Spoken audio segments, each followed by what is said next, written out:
Uh, Regular season's officially over. It's a sad day. But on the bright side, we do have some great football still to come. There's going to be some bowl games that are great. We still got the playoff, conference championships, which sometimes are good, sometimes are not. So we'll see. And obviously, I'll get into that preview later this next week. But yeah, regular season's officially over. It's a sad day. This is going to be the Week 14 slash rivalry week, whatever you want to call it, recap. Um, Honestly,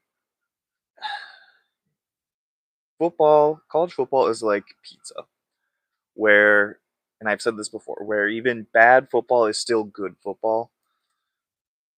It really wasn't a great weekend of college football. If I'm going to be completely honest with you, we are going to get into the ACC and how ridiculous that has played out. But all in all, it just really has not been, it was not the greatest weekend of college football. But you know what? That's all right. Um, we will recap the betting weekend. We'll touch on conference championships, but obviously I'm going to do a full preview of that.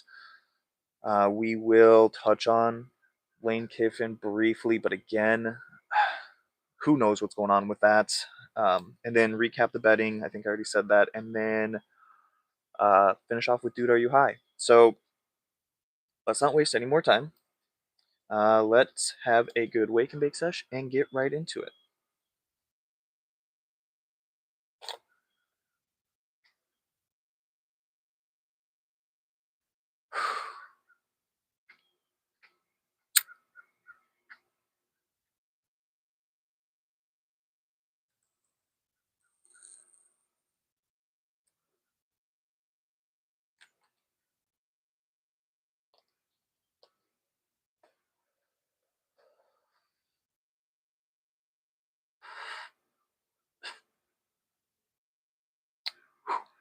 Goodness.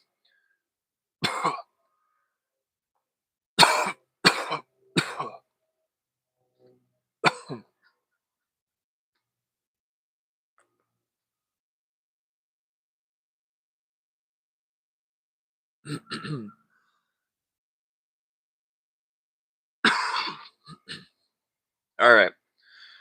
Let's just get right into it. We're going to start with some of the games from Friday.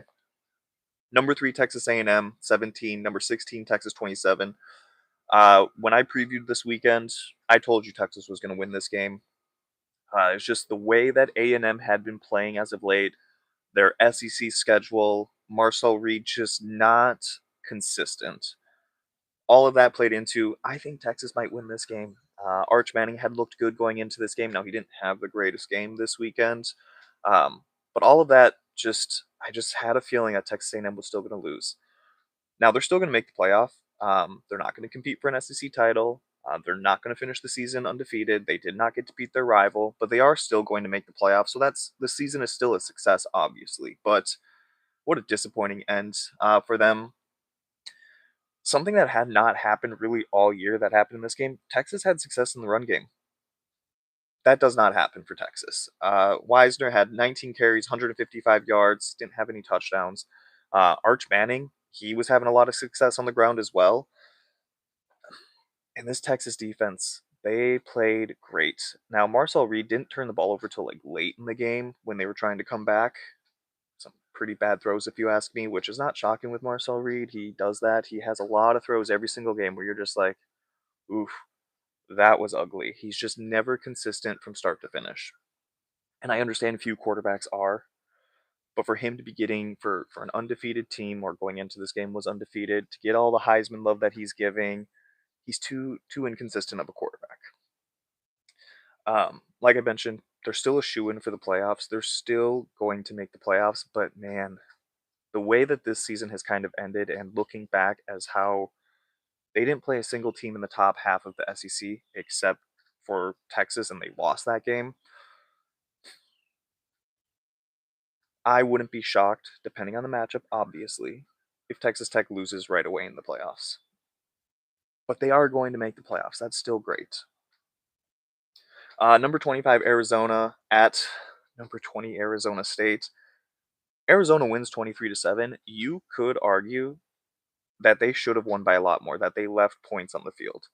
Um, I told you going into this game, one of my concerns for Arizona was that they may not be able to finish drives going up against a good red zone defense, and that if they can't finish drives and have to rely on field goals, it could be iffy for them because field goal kicking has not been great for Arizona. And here's what they did in this game. They didn't finish drives. They had to settle for field goals, and they were 3 of 6 for kicking field goals. That's terrible. And that's exactly what it's been, as of late. Their field goal kicking has just been terrible. So going into this game, last 9 attempts, their kicker was 5 of 9. So if you add in this game, he is now 8 of 15. Did I do that math right? Yeah, 8 of 15. Not great. That's terrible. So at least they still have a bowl game that they're going to play, but man, they need to get that field goal kicking fixed. They need to learn to finish drives. Obviously, the season's over at this point, but whew, that was an issue. The other key point I had going into this game was that over this 4-game, now 5-game win streak that Arizona had, they were great at getting turnovers. And I know turnovers can kind of be luck, and it's not always skill involved with that. But they were also going up against Arizona State, who over the last 4 games had been turning the ball over a lot.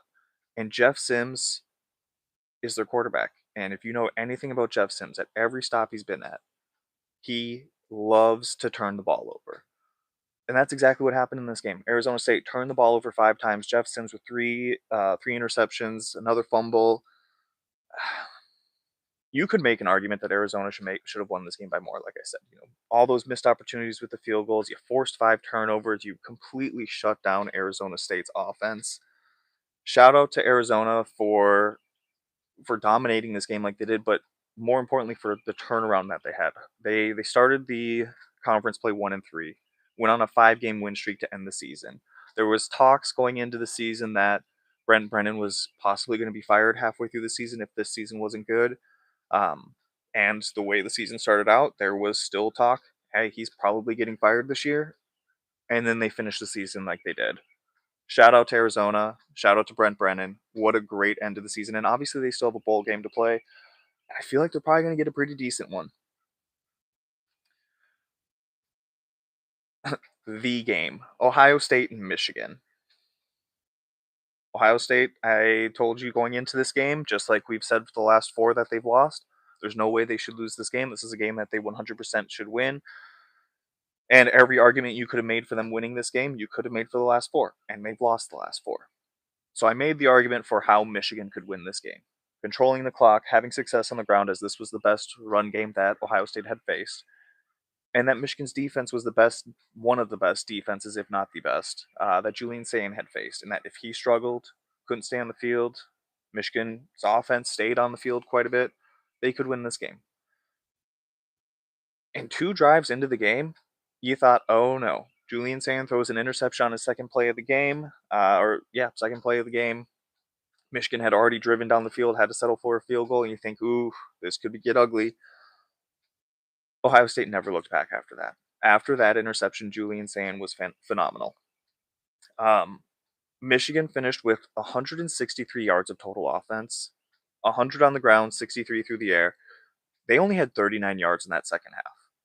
Ohio State, this game was it 17-9 going into halftime? That's still a one-score game. That's still a close game. You could argue, should it have been that high? Or that much of a lead for Ohio State? You could argue that Jeremiah Smith touchdown shouldn't have been a touchdown. In the end, it did not matter. Michigan was not going to win that game, even if that call does go the way it should have gone. Uh, Again, 39 yards in the second half. They finished 1 of 10 on 3rd and 4th down. I mean, outside basically the first drive, 2 drives, I guess you could say, because Michigan scored 6 points on those first 2 drives that they had, and then 3 the rest of the game. This was a dominating win, pretty much from start to finish from Ohio State. Wisconsin at Minnesota.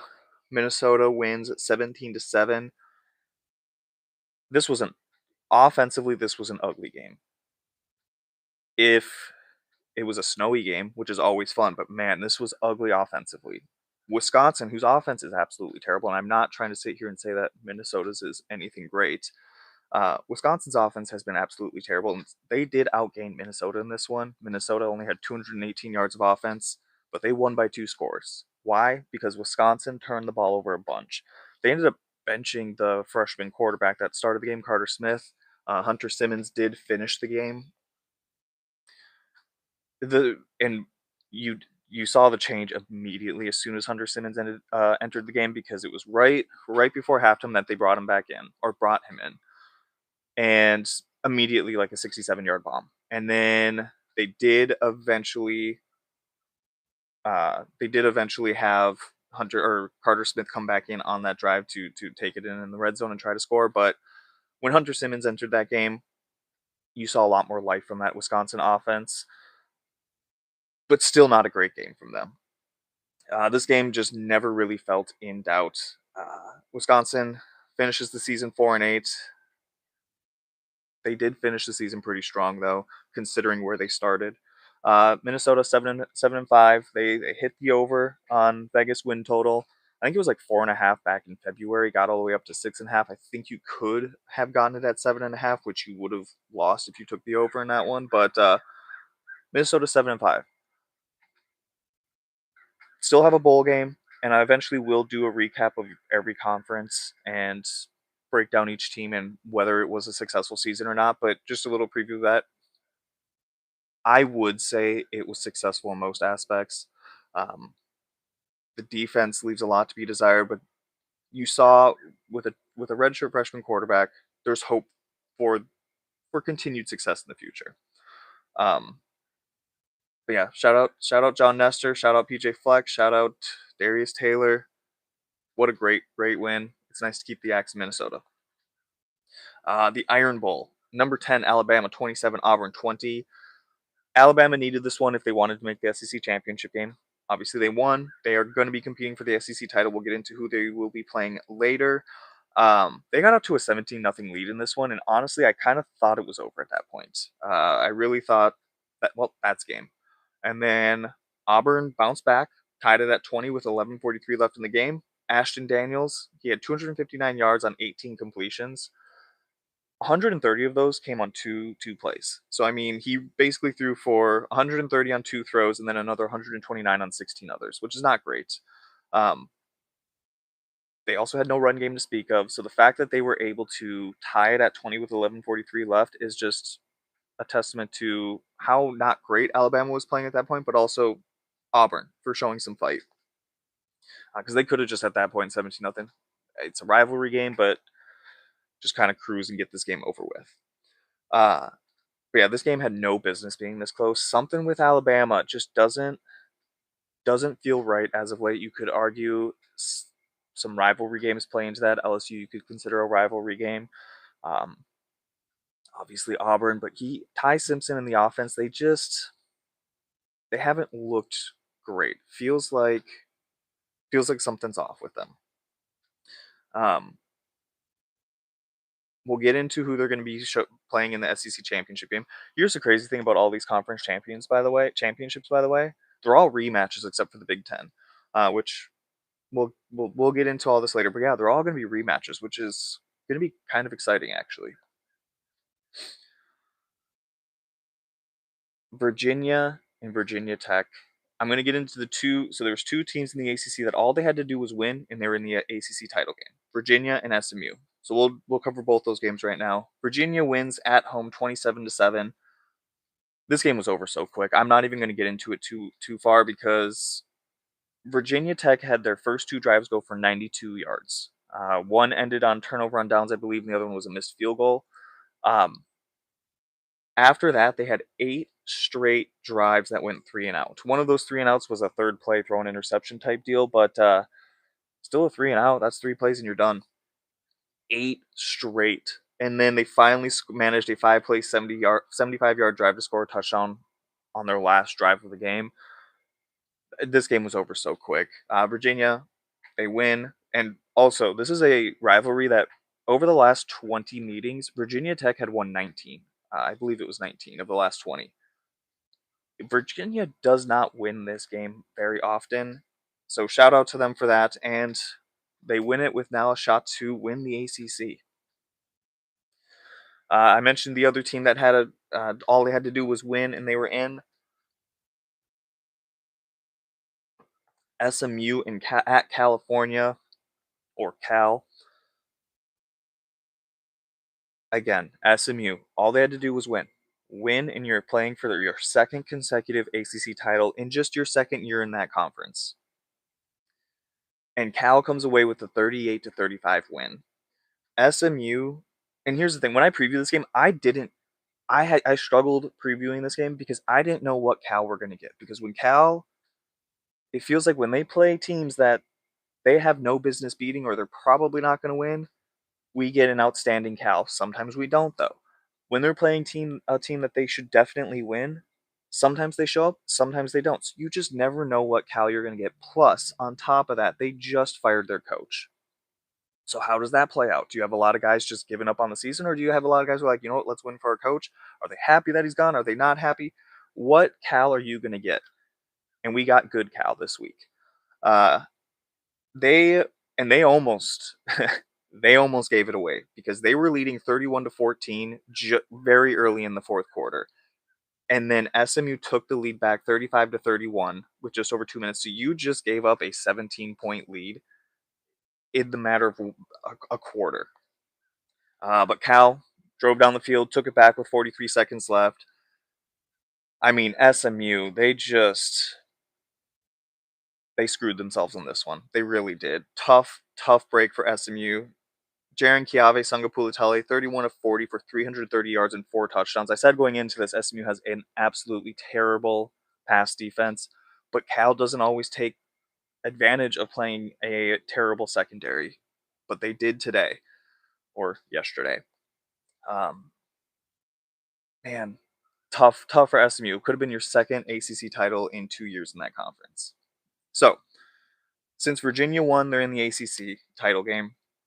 SMU, they lost, so they needed some help to then make the ACC title game after that, and they did not get it. Instead of SMU, we have Duke playing 7-5. Duke is playing for the ACC title against Virginia. Another rematch between these two. They beat Wake Forest 49-32. I mean, I'm not.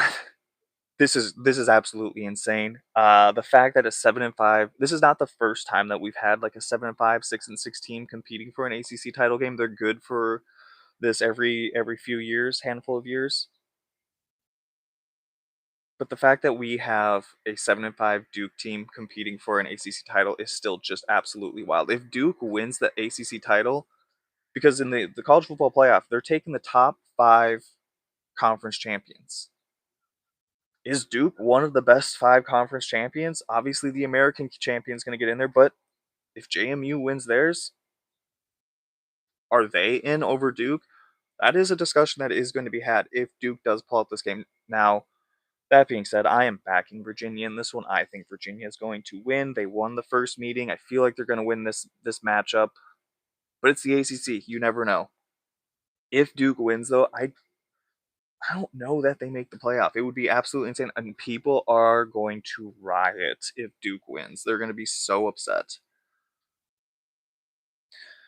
We had. We'll touch on this one. It didn't matter in the grand scheme of things. Neither team had this was not a conference game. Both teams had already finished their conference schedule. Number 4, Georgia, technically at Georgia Tech. This game was a neutral site game, though. Georgia comes away with a 16-9 win. I thought this would be a blowout win for Georgia. I really did. Going into this game, over the last 3 games, Georgia Tech's defense had just looked terrible, getting beat in all facets. Could not stop anyone, and we're talking teams like Boston College and teams that you should beat easily and had to come from behind just to win. Their offense had been fine, but their defense had just been so ugly. And their defense showed up in this one. Georgia finished with just 16 points, 260 yards of offense. Gunnar Stockton, 11 of 21 for 70 yards, a touchdown and an interception. I mean, shout out Georgia Tech. Your defense showed up after not being there for weeks. I did not see that coming. I did think Georgia's offense would have a lot more success. But Georgia's defense, still very good. Held Georgia Tech to just 250 yards of offense. Georgia needed some things to happen for them to make the SEC title game. Texas beating Texas A&M was what they needed. it didn't matter if Georgia won or lost this game. They needed help to make the SEC title. This does not affect their conference race at all, but it's still nice to come away with a win over a rival. And now, if you win the SEC title, you officially get a bye. Um, I'm excited for this matchup because Kirby Smart cannot beat Alabama. It's his kryptonite. Nick Saban's gone, and he still can't beat Alabama. But the way Alabama has kind of just felt off lately, and the way that Georgia feels like they're just hitting their stride now, right when they need to, I kind of have Georgia in this one. Just before I even preview it, I have Georgia in this one, I think. Uh, Number 7, Ole Miss, 38, Mississippi State, 19, the Egg Bowl. I mean, no one's really shocked by this result. It's been a thing for a while now that if you're going up against Mississippi State, your running back's going to have a great game.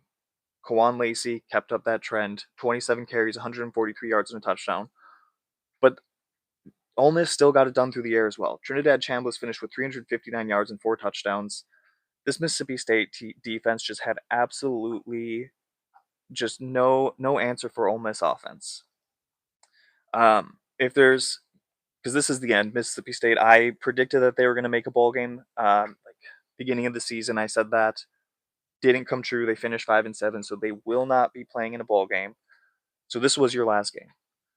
If there's one thing to look forward to, it is Kamario Taylor. He didn't have the greatest day throwing the ball, but he did manage to still get 351 yards from scrimmage running the ball. He was their leading rusher. Again, didn't have the greatest game throwing the ball, but he's a freshman. That would be a bright spot going into next year, I would say. Everybody's asking the question, where is Lane Kiffin going? We should be getting that answer today if we haven't already.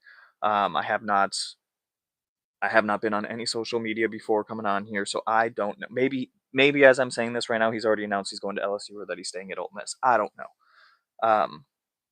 Maybe somebody watching can tell me that. But if I had to guess, I mean, without actually looking it up, I've said this for a while now. I think he's staying at Ole Miss. I don't know why you would leave, but who knows? Who knows with Lane Kiffin?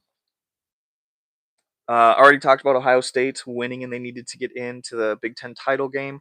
The other team that needed to win and they were in Indiana, and they were playing Purdue, who was 2-9 going into this game, had not won a Big Ten game, and Indiana was undefeated going into this game. Obviously, had not lost a Big Ten game. And I did say it would be the funniest thing if Purdue won this game. We knew it wasn't going to happen, but it would have been funny. Indiana 56, Purdue 3. Just an absolute butt whooping from start to finish. Indiana with 355 yards on the ground, Purdue with only 282 yards total on offense. It took a quarter, I guess, for Indiana to really start rolling, but as soon as they did, they just never looked back. And none of us are shocked by that. I'm not even going to get into these games because they were just such blowouts too. It's just Texas Tech and not UCF, Texas Tech and BYU. Both of these teams just needed to win, and they're in the Big 12 title game.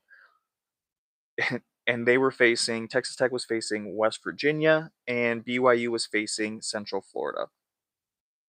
Those games went pretty much exactly how you would expect. Texas Tech with the 49-0 win. BYU did struggle for like a quarter, I guess you could argue maybe the first half against UCF, and then that was all she wrote. So both of those teams rematching for the Big 12 title. I've been on record, I'm a BYU believer, I'm a Bear Bachmeier believer, but the only time I did not believe in BYU this year was against Texas Tech earlier this year, and I was right that I should not be believing in them. I'm a BYU believer, I'm a Bear Bachmeier believer, but I don't believe they're going to beat Texas Tech. I'll just touch on a couple other games that I guess they were important, even if it wasn't for a conference title game. LSU at number 8, Oklahoma. Oklahoma needed to win this game if they wanted any shot at making the playoff. I tend to think that they're going to be in the playoff because they've already been in those rankings. Some would argue the next team we're going to talk about should be in over them. I don't necessarily disagree with you. I've been a huge Oklahoma hater, and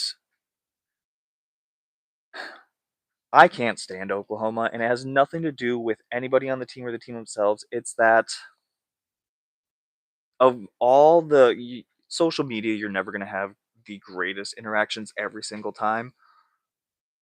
But most of my bad interactions with college football fans, and again, 99% of my interactions with college football fans are fantastic.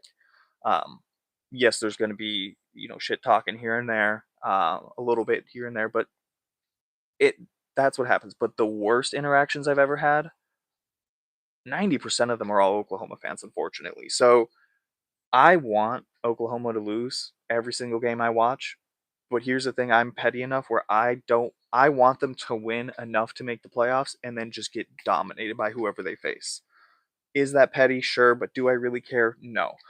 Just because, again, my worst interactions have been strictly Oklahoma fans. Um, this offense for Oklahoma, I had so many fans tell me the fact that their offense is so bad does not matter. They don't care that the offense is so bad because they think their defense is so great. And don't get me wrong, their defense is very, very good. Before this game against LSU, they had been great at turning the ball over. Nobody can run on this defense. But if you are an elite passing attack, you will have success against this Oklahoma defense. And if you have a somewhat decent defense, you're going to completely shut down Oklahoma's offense. LSU offensively was 2 of 14 on third down, 198 yards of offense. The defense, like I said, they're very good for Oklahoma. And LSU was just not equipped to take advantage of the weak spots on this Oklahoma defense. But man, this Oklahoma offense is so bad. 5 3 and out, 7 total punts, 3 turnovers, run game was non existent.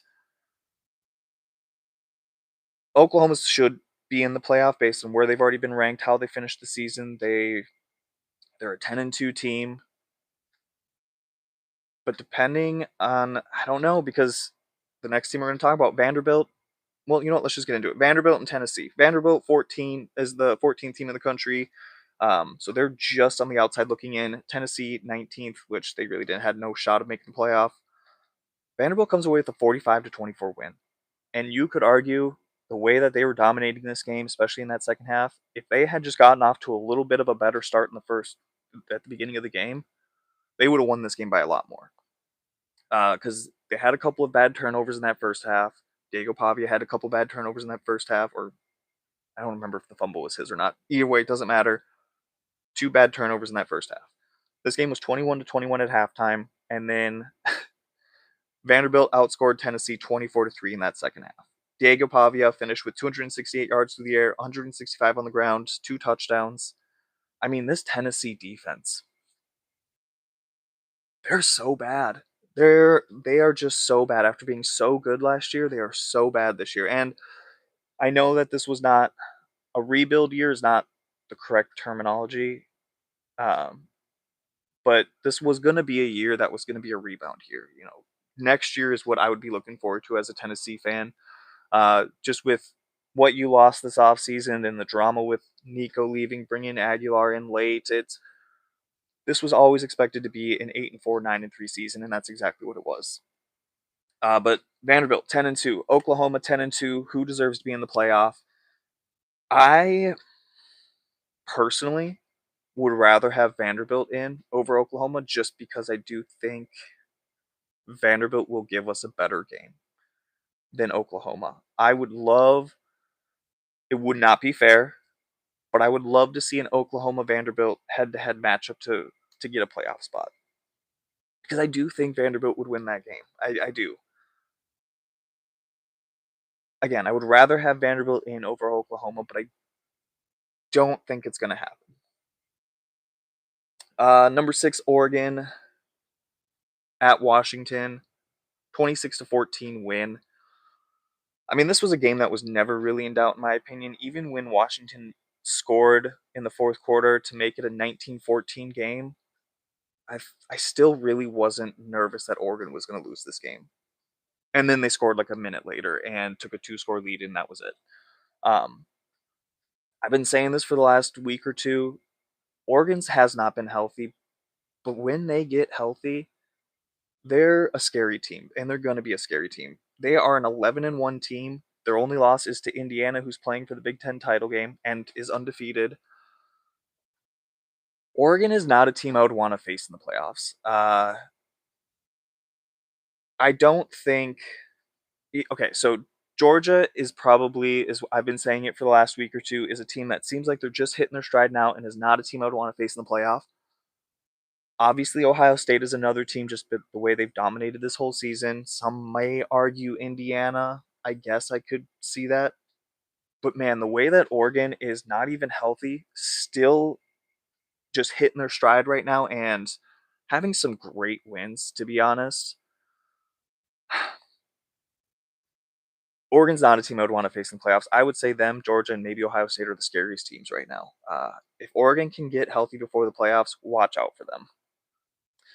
Duke making the ACC championship is such a joke. Yeah, no, I'm right there with you. The ACC is good for this every few years, where a 6-6, 7-5 team makes the ACC title game, and it's just absolutely ridiculous. If Duke wins the ACC title, it's going to create.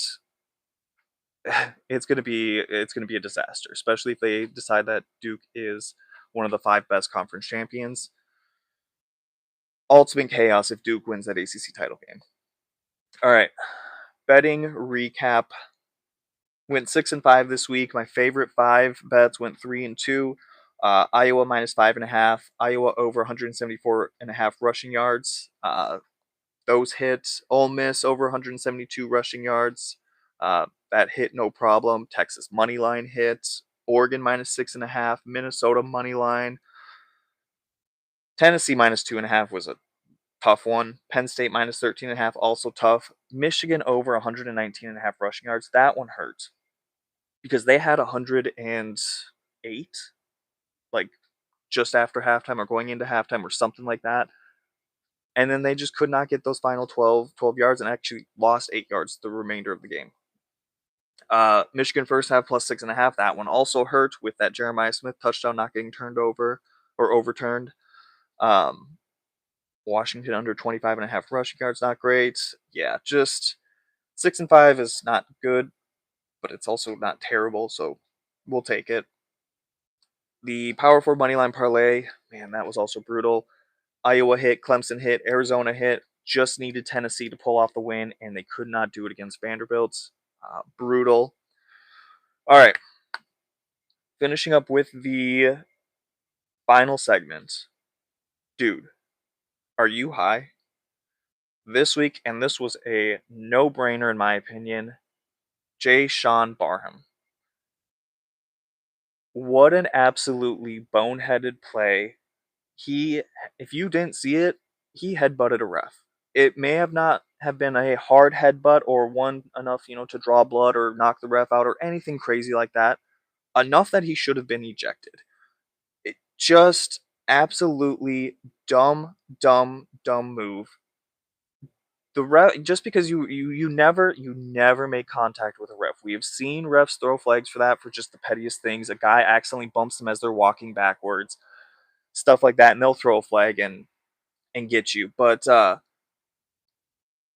to sit there and disagree with the call, get in the ref's face and headbutt him, absolutely insane. The fact that he was not thrown out for that was even more insane. You watch that happen and immediately think, dude, are you high?